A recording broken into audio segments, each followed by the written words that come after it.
ഇന്നലകളിലെ കമ്മ്യൂണിസ്റ്റുകാർ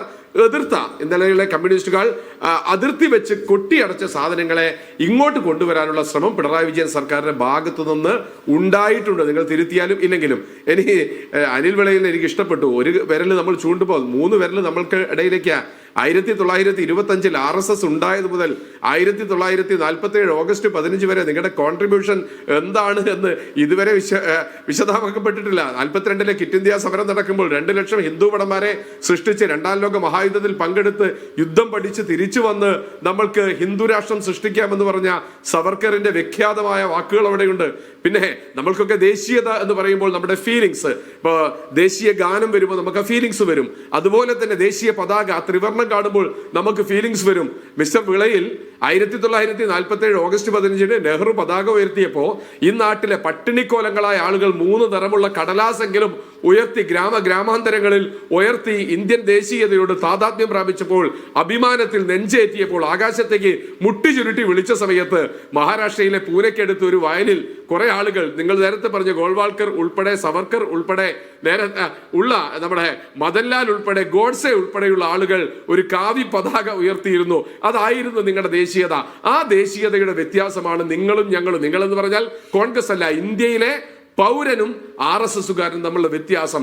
നിങ്ങൾ ഉയർത്തിയ 47 ഓഗസ്റ്റ് 15 ഉയർത്തിയ, നിങ്ങൾ പറഞ്ഞ വാക്ക് കടമെടുത്താൽ വാജ്പേയി ഭരിക്കുന്ന കാലം വരെ നിങ്ങളുടെ ഒരു നേതാവ് പോലും ഉയർത്താത്ത, ഇന്നും ഓഗസ്റ്റ് 15 BJPയുടെ RSSന്റെ ഓഫീസിൽ ഉയർത്താത്ത, നാഗ്പൂരിലെ കേന്ദ്രത്തിൽ ഇന്നേ വരെ ഉയർത്താത്ത ദേശീയ പതാകയുണ്ട്. ആ കണക്ക് നിങ്ങൾ ഓർമ്മിപ്പിച്ചത് നല്ലതാണ്. നിങ്ങൾ ദേശീയതയുടെ കണക്ക് ഇന്ത്യയിലെ സാധാരണക്കാരനെ പഠിപ്പിക്കാൻ വന്നാൽ ആളുകൾ തിരിഞ്ഞു നിന്ന് പറയുന്നതൊക്കെ നിങ്ങൾ കേൾക്കേണ്ടി വരും. നിങ്ങൾ ഇതിനെ ഒളിച്ചു കടത്തി കൊണ്ടുവന്നാൽ അതിനെ പ്രതിരോധിക്കാനുള്ള സംവിധാനം ഇന്ത്യയിൽ ഉണർന്നു കഴിഞ്ഞിട്ടുണ്ട് എന്നുകൂടി ഓർമ്മിപ്പിക്കുകയാണ്. ശരി, ശ്രീ VPP മുസ്തഫ, RSSനെതിരായ സൈദ്ധാന്തിക നിലപാട് CPM എന്തായാലും ഉണ്ട്. അതിനെതിരെ ശക്തമായ നിലപാട് സ്വീകരിക്കുന്നുണ്ട്. പക്ഷേ പ്രായോഗിക തലത്തിൽ വരുമ്പോൾ ഈ സർക്കാരും പാർട്ടിയുമെല്ലാം എന്താണ് ചെയ്യുന്നതെന്നൊരു ചോദ്യം വരും. ഉദാഹരണത്തിന് ഞാൻ മുമ്പ് സൂചിപ്പിച്ച പാലക്കാട്ട് RSSന് കീഴിലുള്ള ഒരു സ്കൂളിൽ ബോംബ് പൊട്ടി. DDയുടെ റിപ്പോർട്ടും കിട്ടട്ടെ, ഞാനിപ്പോൾ തന്നെ പൂട്ടിക്കുമെന്നാണ് മന്ത്രി VC അങ്ങോട്ട് പറഞ്ഞത്. ഒന്നും ഉണ്ടായില്ല. അതിൽ അറസ്റ്റ് ചെയ്ത ആരൊക്കെയോ ഒന്നോ രണ്ടോ പേരെ അറസ്റ്റ് ചെയ്യണം. കേസിൻ്റെ ഗതി പോലും അറിയില്ല. ആ സ്കൂൾ ഇപ്പോഴും അവിടെ പ്രവർത്തിക്കുന്നുണ്ട്. ഇവിടെ മന്ത്രി റെയിൽവേക്കെതിരെയല്ല പറയുന്നത്, അല്ലെങ്കിൽ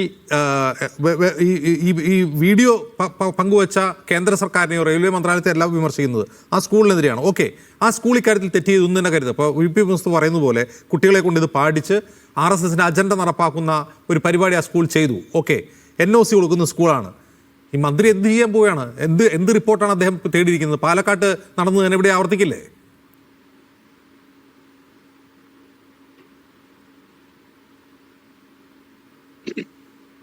ഇതിൽ കാണേണ്ട കാര്യം എന്താ? ആദ്യം ഹിന്ദു ഐക്യവേദിയുടെ പ്രസിദ്ധിയും അതുപോലെ ശ്രീ നിജേഷും ഇവിടെ ഞങ്ങളെ കുറിച്ച് പറഞ്ഞ കാര്യങ്ങളെ കുറിച്ചുള്ള 2 പരാമർശം ഞാൻ നടത്തിയേക്കാം. ഒന്ന്, ആഗസ്റ്റ് 15 ഞങ്ങൾ ആപത്ത് 15 എന്ന് പറഞ്ഞു. ഞങ്ങൾ ദേശീയ പതാക ഉപയോഗിക്കാറില്ല.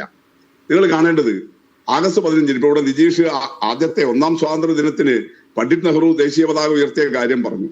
അന്ന് കണ്ണൂരിലെ സെൻട്രൽ ജയിലിൽ ദേശീയ പതാക ഉയർത്തിയത് ആരാണ്? നമ്മുടെ ചരിത്ര പാഠപുസ്തകങ്ങളിൽ ഉണ്ടെന്നേ. അത് സാക്ഷാൽ AK ഗോപാലൻ നമ്പ്യാർ എന്ന AKG ആണ്. നെഹ്റുവിന്റെയും ഗാന്ധിയുടെയും എല്ലാം വിളികേട്ട് കോൺഗ്രസിലെത്തുകയും അവർ ജീവിച്ചിരിക്കുന്ന കാലത്ത് തന്നെ, പ്രതാപികളായിട്ട് അവർ ജീവിച്ചിരിക്കുന്ന കാലത്ത് തന്നെ കോൺഗ്രസിനെ ഉപേക്ഷിച്ച് കമ്മ്യൂണിസ്റ്റ് പാർട്ടിയിൽ എത്തുകയും ചെയ്ത സാക്ഷാൽ AKG സ്വാതന്ത്ര്യ സമരത്തിൽ പങ്കെടുത്തിട്ടാണ് ജയിലിലായത്. സ്വാതന്ത്ര്യ സമരത്തിൽ പങ്കെടുത്തിട്ടാണ്. ബ്രിട്ടീഷുകാരാണ് ജയിലിൽ അടച്ചത്. അദ്ദേഹത്തിന് ജാമ്യം കിട്ടിയില്ല. ബാക്കി എല്ലാവരെയും പുറത്തു വിട്ടു. അന്ന് ആഗസ്റ്റ് 15 പുലരിയിൽ കണ്ണൂരിലെ സെൻട്രൽ ജയിലിൽ ദേശീയ പതാക ഉയർത്തിയത് കമ്മ്യൂണിസ്റ്റുകാരനായ AKG ആണ്. തുടർന്നുള്ള വർഷങ്ങളിലെല്ലാം നിങ്ങൾ നോക്കിയാൽ കാണാൻ വേണ്ടി കഴിയും. അന്നത്തെ മാധ്യമങ്ങൾ നോക്കിയാൽ അന്നത്തെ കമ്മ്യൂണിസ്റ്റ് പാർട്ടിയുടെ മലബാർ ജില്ലാ കമ്മിറ്റിയുടെയും തിരുവിതാംകൂർ കമ്മിറ്റിയുടെയും എല്ലാം ആഹ്വാനങ്ങൾ, പാർട്ടി ഓഫീസുകളിൽ ദേശീയ പതാക ഉയർത്താൻ, മറ്റു പരിപാടികൾ സംഘടിപ്പിക്കാനൊക്കെ നടത്തിയിട്ടുള്ള ഇടപാടുകൾ. അതുകൊണ്ട് ഈ വാട്സപ്പ് യൂണിവേഴ്സിറ്റിയിൽ നിന്ന് കിട്ടുന്ന ഏതെങ്കിലും ചില കാര്യങ്ങൾ എടുത്തിട്ട് ഞങ്ങൾ എന്തോ വലിയ ആഗസ്റ്റ് 15 ഉപേക്ഷിച്ചവരാണ് എന്ന് പറയുന്നത് ഏറ്റവും അപമാനകരമായ സംഗതിയാണ്. ഇപ്പൊ അത് ഞങ്ങൾ കൂടുതൽ ശക്തമായിട്ട് പറയുന്നുണ്ട്. എന്തുകൊണ്ടാണ്? നിങ്ങളാണ് അനിലെ അതിന് കാരണം.